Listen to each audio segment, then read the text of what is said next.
시장이 몇 년 동안 연속적으로 하락할까요? 글쓴이 벤 칼슨, 2022년 12월 13일. 크리스마스 기적이 일어나지 않는 한 2022년 미국 주식시장은 두 자릿수 손실로 마감할 것 같습니다. 이 침체가 지속된다면 지난 95년 동안 두 자릿수 마이너스를 기록한 12번째 해가 될 것입니다. 매년 그 해 수익률을 계산하는 것에는 특별한 것이 없습니다. 시장 주기가 12월 31일에 끝나고 매년 1월 1일에 다시 태어나는 것도 아닙니다. 더불어 전년도에 일어난 일을 기반으로 다음 해에 일어날 일을 예측할 수도 없습니다.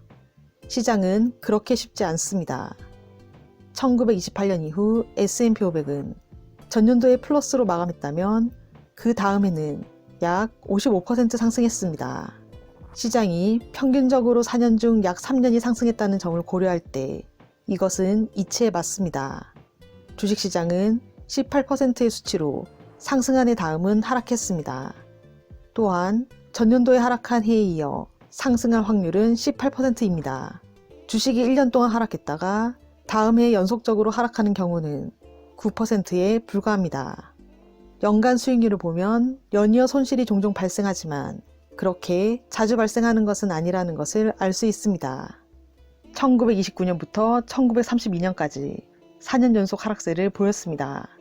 그리고 1939년부터 1941년까지 3년 연속 하락했습니다. 1973년과 1974년에 연달아 침체되기 전까지는 연속 하락은 다시 일어나지 않았습니다. 주식시장이 연이은 불경기를 마지막으로 기록한 것은 2000년에서 2002년 약세장으로 매년 전년도보다 더 많이 하락했습니다. 투자자 심리의 관점에서 장기 약세장은 단기간에 끝나는 심각한 폭락보다 더 견디기 어려울 것입니다.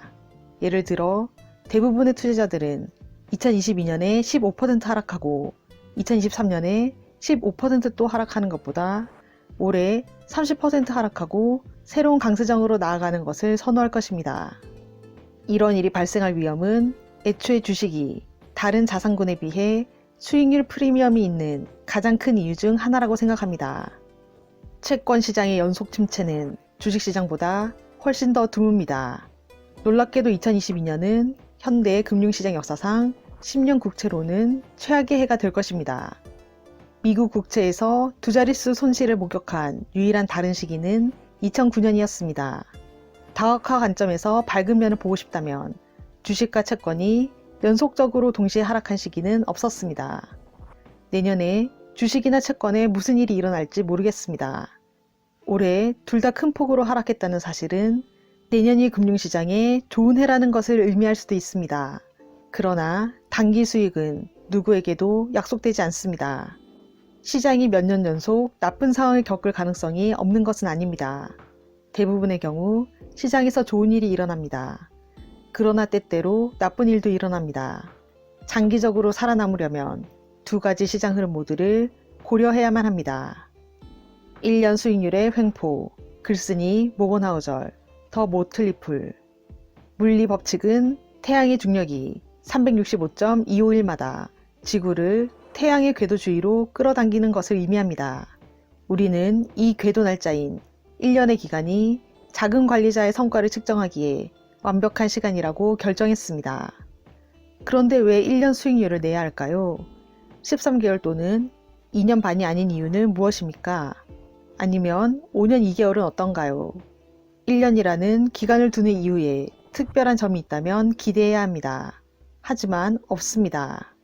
미래 수익을 측정하기 위해 점성술을 사용하는 사람은 미치광이로 간주되지만 거의 모든 사람이 과거 수익을 측정하기 위해 마치 점성술과 같이 선택된 1년 단위를 사용합니다.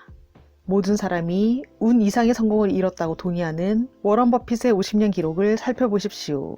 버핏은 1964년 취임한 이후로 S&P 500을 100만 % 이상 능가했습니다. 매년 수익률을 기준으로 버핏을 측정한다면 동전 던지기보다 크게 나은 것 같지는 않아 보입니다. 5년, 10년 및 15년의 기간을 보고 나서야 버핏도 일관된 성과를 달성했습니다. 안정적인 연간 수익률 성과에 대한 집착은 투자자들을 실제보다 더 어려운 길로 이끕니다. 2015년 3월 뉴욕타임즈는 2,862개의 주식형 뮤추얼 펀드 중 지난 5년 동안 단 한 개도 시장을 이기지 못했다고 보도했습니다. 그러나 개별 연도가 아닌 전체 5년 동안의 기간을 살펴보면 주식형 펀드 5개 중 약 1개가 시장보다 우수한 성과를 냈다는 것을 알 수 있습니다. 그것은 여전히 매우 낮지만 5년 동안 매년 시장을 이겼다는, 지난 5년 동안의 투자 후 시장을 이겼다와는 전혀 다른 결과를 제공합니다. 그리고 후자가 분명히 더 중요합니다. 주식 투자에서 중요한 것은 오늘부터 최종 목표까지 이룬 최종 수익률 선까지 그 사이에 매년 달성한 연간 수익률이 아닙니다. 더 자세한 내용은 더보기란에 있는 링크 주소를 참고해 주시길 바랍니다. 구독과 좋아요로 부연 책방으로 입장하세요. 감사합니다.